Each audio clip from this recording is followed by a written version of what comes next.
April 14th, 1945.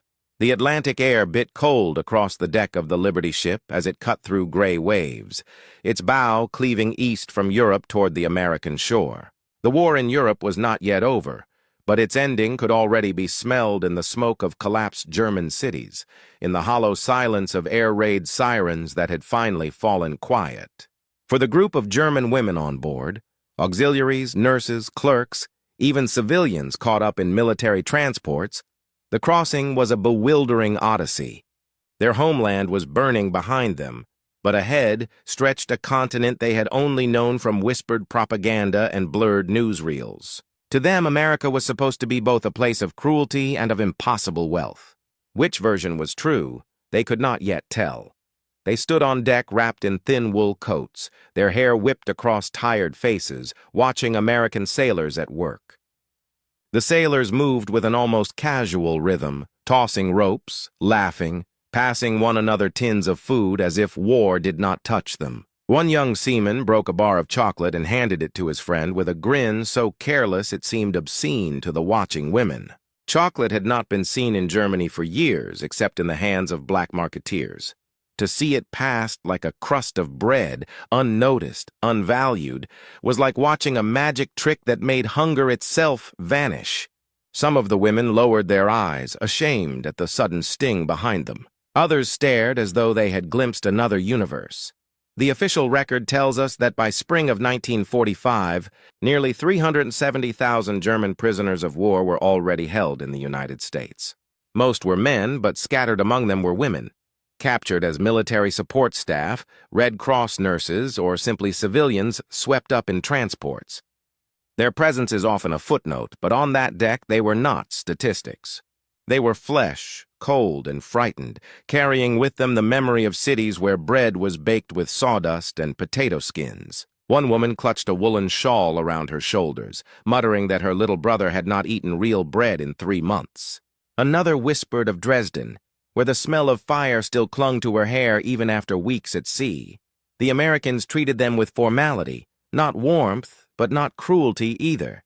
The Geneva Convention was a piece of paper the Germans had often ignored. Yet here, the women found themselves guarded, but not beaten, questioned, but not starved. A sergeant barked orders to line up, his accent sharp, but not brutal, and for some, that very moderation was more unnerving than rage. They had been told to expect monsters. Instead, they found men who cracked jokes about baseball and teased one another for missing cigarettes. The women did not laugh, but they listened, memorizing the strange cadence of words that carried no fear. Below deck, hammocks swayed with the rhythm of the sea, and the women tried to sleep. Their thoughts circled back to Germany, to mothers standing in ration lines, to children trading buttons for crusts of bread. The hunger of their families was an unspoken wound, carried silently across the ocean. Letters, if they ever reached home, would not contain descriptions of food or warmth. They would be carefully worded, watched over by censors. But within each woman grew the same quiet conflict, to hate the enemy as they had been told, or to see in him the evidence of a life not consumed by war. The Atlantic itself seemed to embody that contradiction, endless, cold, yet promising. Waves broke against the hull in monotonous rhythm, like a giant clock counting down the hours of their old lives. Some women prayed in German under their breath. Others stared at the horizon until their eyes watered from salt and wind.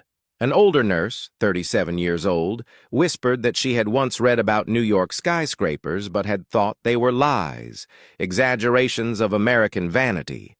Soon she would see for herself if the towers truly existed.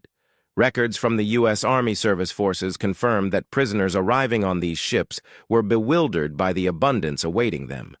But on the water, abundance was still only rumor. The women ate army rations, better than in Europe, but still bland, tinned, metallic. Yet even these meals shocked them. White bread, though coarse by American standards, seemed impossibly pure to women accustomed to gray loaves mixed with straw. The first time one prisoner bit into a slice, she froze, staring at its uniform texture, then laughed bitterly. "It tastes of nothing," she said in German. "And that is everything." The irony was not lost. Tasteless bread was still a miracle when compared to famine. As days bled into nights, the ship pressed onward, carrying not only bodies but the burden of memory. Somewhere behind them, Germany trembled on the brink of surrender. Rumors circulated among the sailors. Hitler had retreated into a bunker, Allied troops had crossed the Rhine, the Red Army was at the gates of Berlin. The women listened in silence. Each rumor carved another line across their thoughts. They did not know if their families were alive or buried under rubble. They did not know if their homes still stood.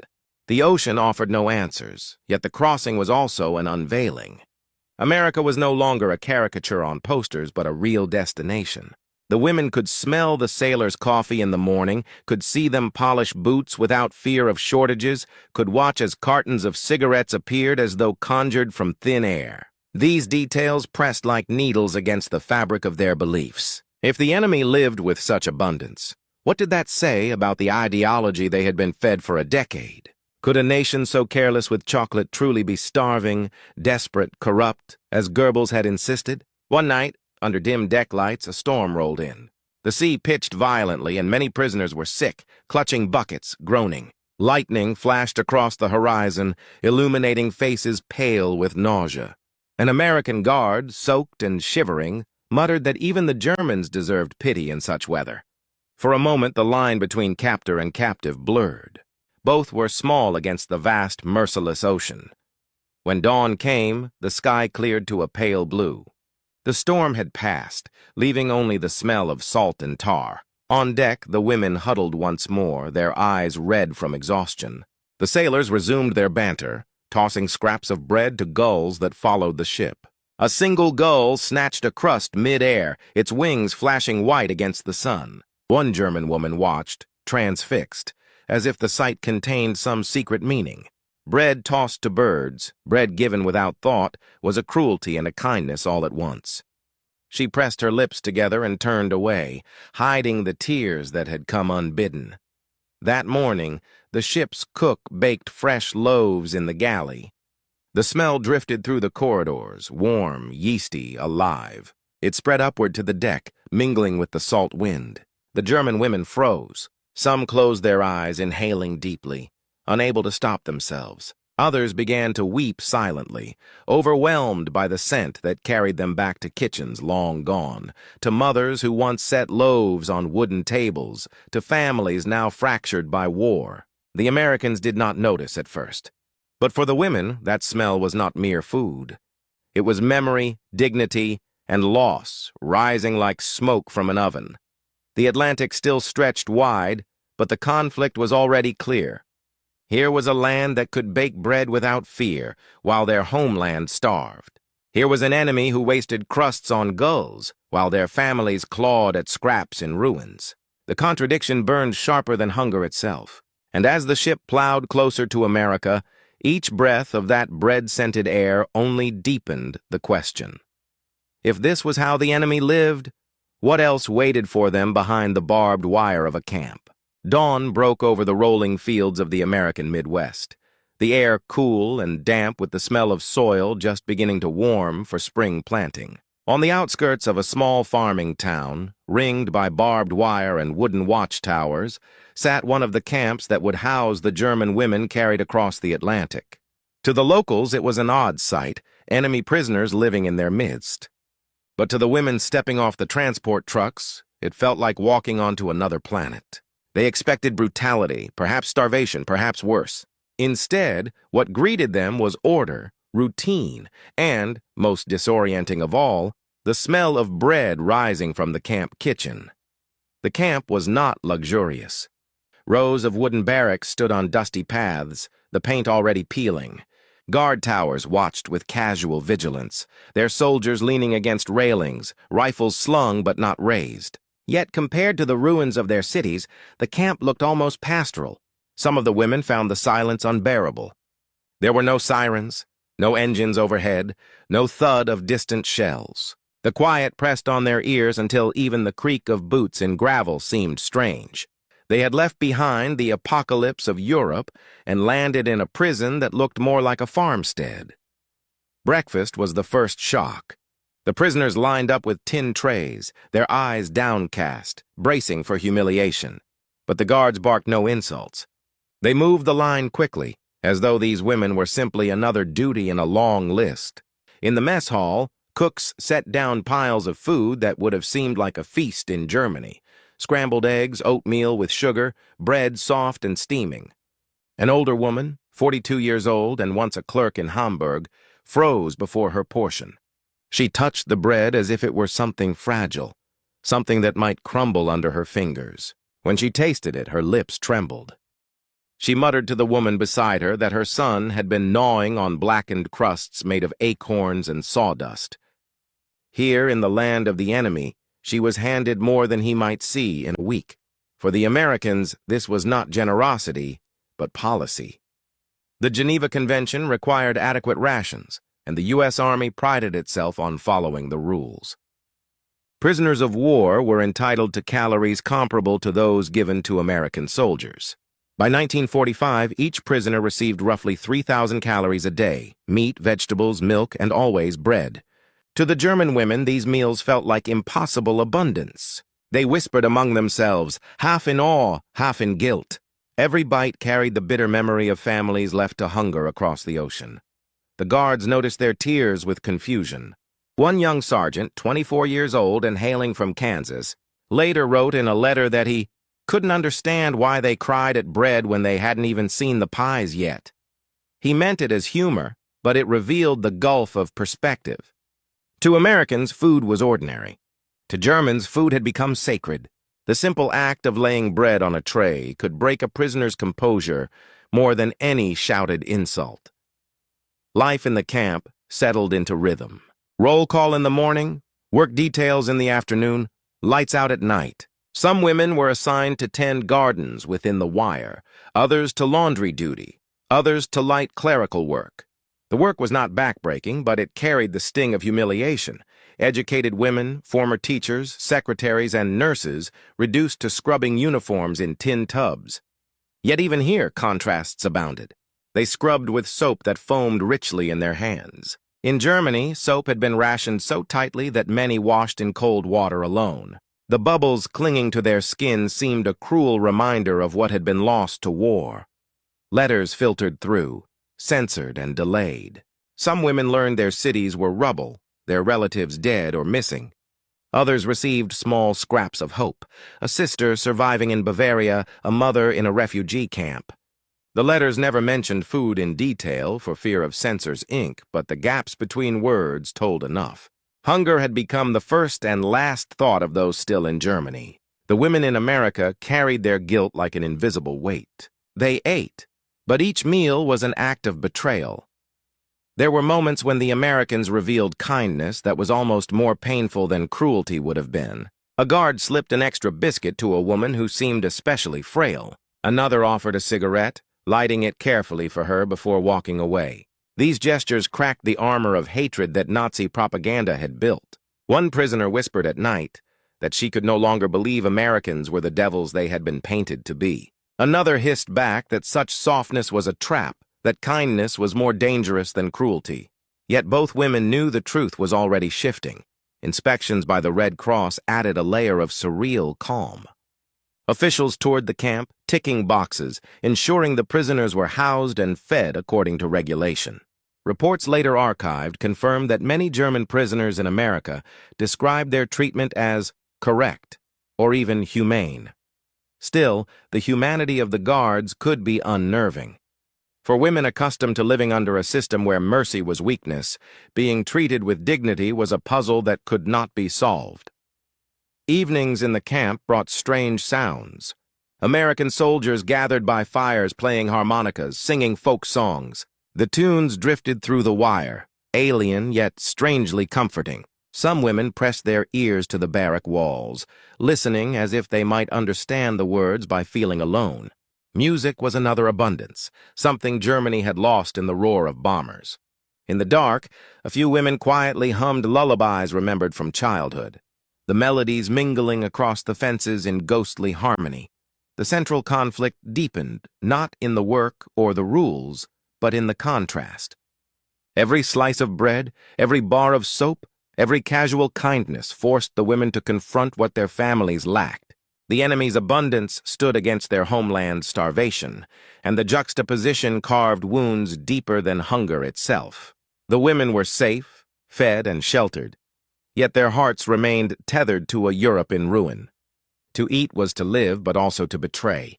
To accept kindness was to admit that the war had been a lie. In one unforgettable moment, the camp kitchen prepared fresh loaves late into the night. The ovens filled the barracks with the thick, sweet scent of baking.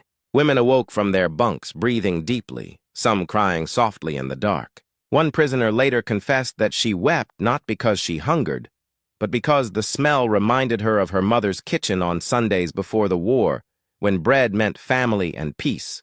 Now, behind barbed wire in a foreign land, the same smell meant captivity, survival, and unbearable memory all at once.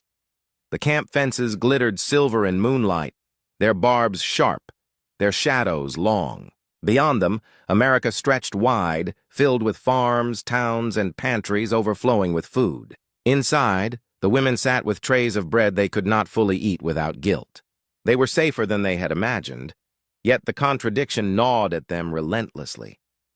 And as they drifted into uneasy sleep, one question remained lodged like a splinter in their minds. If this was prison, what did freedom look like in the land that could spare bread so easily?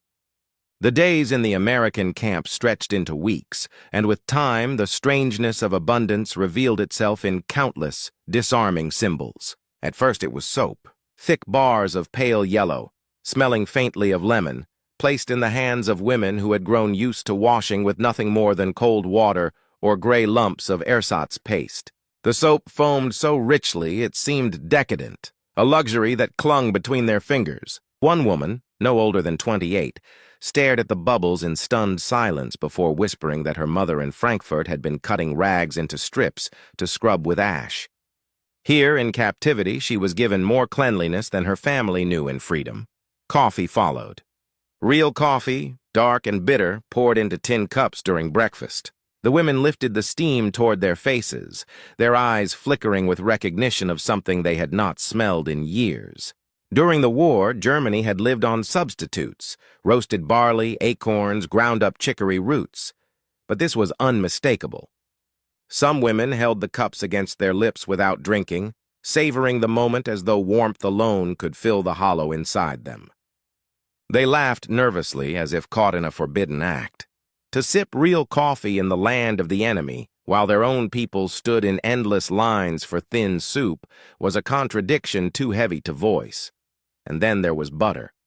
Thick pats of it, pale yellow and soft, spread across bread so freely it shocked them. Butter had become mythical in Germany, replaced by watery margarine or non-existent altogether. In letters home, none dared to describe what they were eating. To write such words felt like treason to those who starved. Instead, they spoke in codes hinting at health, at strength, while leaving unsaid the richness of their captors' tables. For the Americans, these rations were unremarkable, part of the Army's endless supply chain. But to the German women, each item carried a weight far beyond calories. They became symbols of another world, one untouched by rubble, one where scarcity had not crushed dignity. Each meal confirmed the scale of what their homeland had lost. They could not taste without remembering. Every bite of buttered bread evoked a child shivering in a basement, a mother hoarding crumbs, a father broken by famine. The contrast was unbearable, yet inescapable. Among the prisoners, conversations shifted quietly. At first they whispered about the food, the soap, the endless cigarettes. Then came the more dangerous whispers, about America itself. Some admitted in hushed voices that the propaganda had lied, that Americans were not monsters but ordinary men, even generous ones. Others clung stubbornly to their hatred, insisting that kindness was a trick designed to weaken them. But even those hardened by years of loyalty felt the ground beneath them shifting. It was difficult to maintain illusions when bread was tossed casually to birds outside the wire. One evening, while working in the camp garden, a 32-year-old nurse bent to pull weeds and noticed the abundance of seeds supplied by the Americans. rows of lettuce, carrots, beans, planted not for survival but for variety. She shook her head slowly, whispering that in Berlin people had boiled weeds for supper. Now she was tending a garden that might never even be harvested by her own hands. The injustice of it made her chest tighten, yet she could not look away from the green shoots rising in neat rows. Reports from Red Cross inspectors confirmed that morale in these camps was often paradoxical. The women were safe, healthy, and better nourished than their families, yet their spirits were complicated by guilt and confusion. To survive comfortably while their country crumbled was its own form of torment. Some prisoners secretly saved crusts of bread, hiding them in pockets, not out of hunger but out of compulsion. They could not eat freely without imagining children scavenging in bombed streets. Bread had become a moral question as much as sustenance. The ideological transformation was subtle but unmistakable. Each day, the women witnessed fairness in the routines of the camp.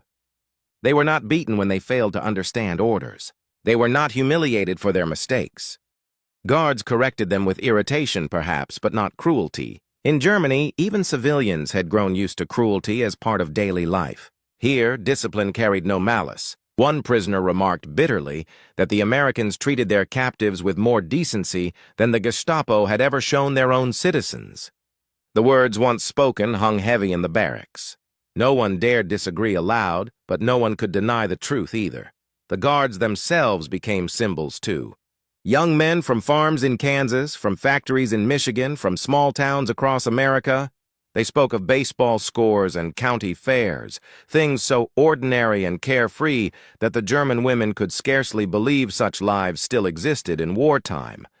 One guard pointed out constellations during a night watch, naming them with easy familiarity. The prisoners stood quietly, realizing how long it had been since anyone had looked at stars without the threat of bombers blotting them out. At times, the abundance bred resentment among the local civilians. American farmers rationed their own food, tightening belts to support the war effort, while across the fence, enemy prisoners sometimes ate better than they did. Newspapers occasionally printed letters of complaint, demanding stricter treatment. But the army held firm. The rules would be followed, the prisoners fed. This contrast, resentment outside the wire, sufficiency within, only deepened the surreal quality of camp life. For the women, the small details became unforgettable symbols of America's otherness. A soap bubble, a steaming cup of coffee, the smoothness of butter, the careless laughter of a guard. They clung to these impressions with both gratitude and bitterness, knowing they would carry them back to a broken homeland one day. The war had taught them to measure wealth not in gold, but in the simplest comforts. In that measure, America seemed impossibly rich.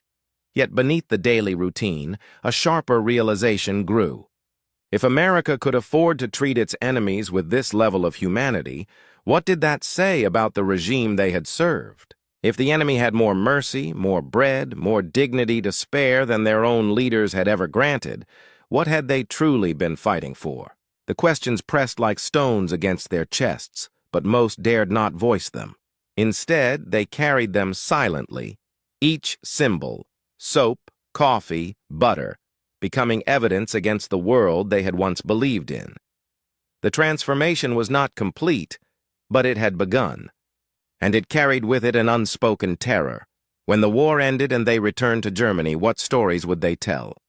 Could they admit to their neighbors that captivity in America had shown them a life more humane than the one they had defended? Would they even be believed? One evening, the kitchen baked loaves again, the warm smell curling through the camp as the sun set beyond the fences. The women gathered near the windows, their faces bathed in orange light, eyes wet with memory. Bread in America was not just food. It was a symbol of a world unbroken, of a dignity untouched by war. They knew they could never forget that smell, even when years passed.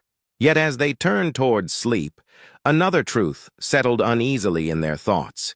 If bread could carry such power, what else awaited them in this strange, abundant land? By 1946, the barbed wire had begun to come down. Camp by camp, prisoners were shipped back across the Atlantic, returned to a homeland still trembling under the weight of defeat. For the German women, release did not feel like freedom, but like another crossing into the unknown.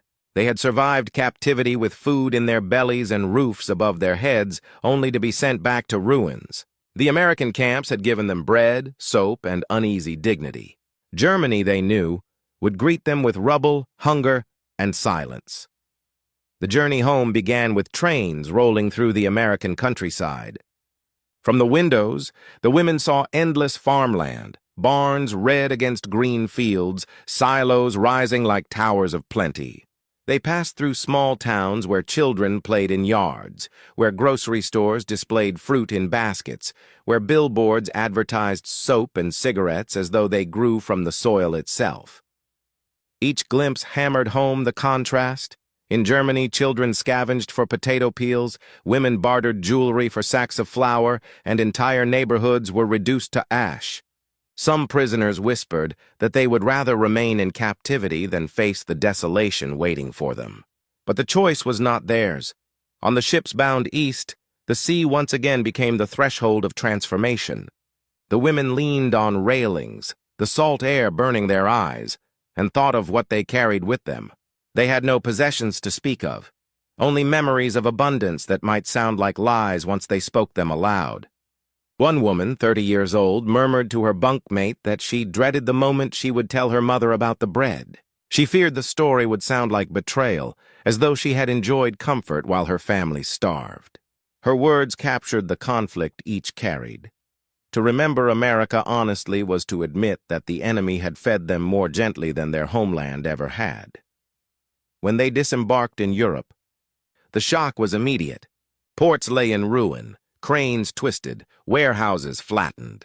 The smell of coal smoke and rot replaced the clean tang of American kitchens. Families gathered at fences, hoping to glimpse returning daughters, wives, sisters. Reunions were not always joyful. Some relatives turned away in bitterness, accusing the women of having eaten well while others wasted away. Others clutched them fiercely, too grateful for survival to ask questions. Yet the difference was visible. The women returned with color in their cheeks, with strength in their frames, while their families looked skeletal. In cities like Bremen and Hamburg, rations remained pitiful. Barely 100-200 calories a day, mostly thin bread, watery soup, and turnips. The contrast between what the women had lived in captivity and what they now faced in freedom was unbearable. Personal testimonies reveal the quiet pain of those first weeks home. One former prisoner wrote, "It was not the hunger that broke me, but the memory of bread I could no longer eat." Another confessed that she hid her health beneath oversized clothes so neighbors would not resent her. Some women refused to speak of America at all, fearing jealousy or suspicion. But at night, when the world was still, the memories crept back. The smell of loaves baking in camp ovens, the sight of guards tossing crusts to birds, the taste of butter melting across soft bread. Those symbols of America became private ghosts, haunting them more deeply than barbed wire ever had. The memory of abundance did more than wound. It reshaped them. For some, it planted quiet doubts about the world they had once believed in. They had grown up under slogans of hate, convinced of America's cruelty. Yet captivity had revealed a different truth, that dignity could exist even in prison, that humanity could survive even across enemy lines. It was a lesson they dared not speak openly in a Germany still sorting through guilt and devastation. But it lived inside them, shaping the way they raised children, the way they remembered the war. In later years, oral histories recorded their voices. Some spoke with awe of the food, others with bitterness at the guilt it carried. One woman recalled that the first time she smelled fresh bread in Germany again, years after the war, she broke down sobbing in her kitchen, unable to explain to her husband why the scent had undone her. Another admitted that she could never eat butter without thinking of the camp, of the irony that her captors had given her more than her leaders had. Their words are fragments, but together they sketch a truth. Captivity had scarred them less than the knowledge of what their families endured without them. Even among their American guards, the memory lingered.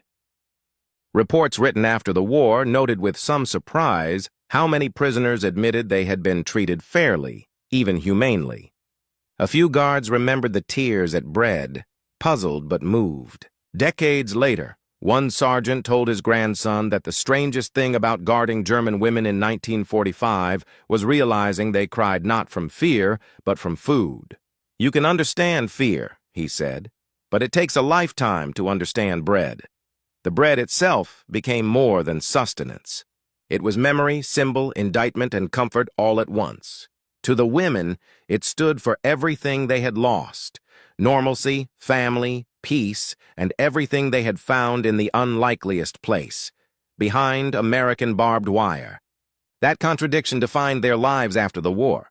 They had been enemies, yet in their darkest hour the enemy had given them the simplest gift. The story does not end neatly. Many women slipped back into anonymity, their experiences hidden beneath the silence of post-war Germany.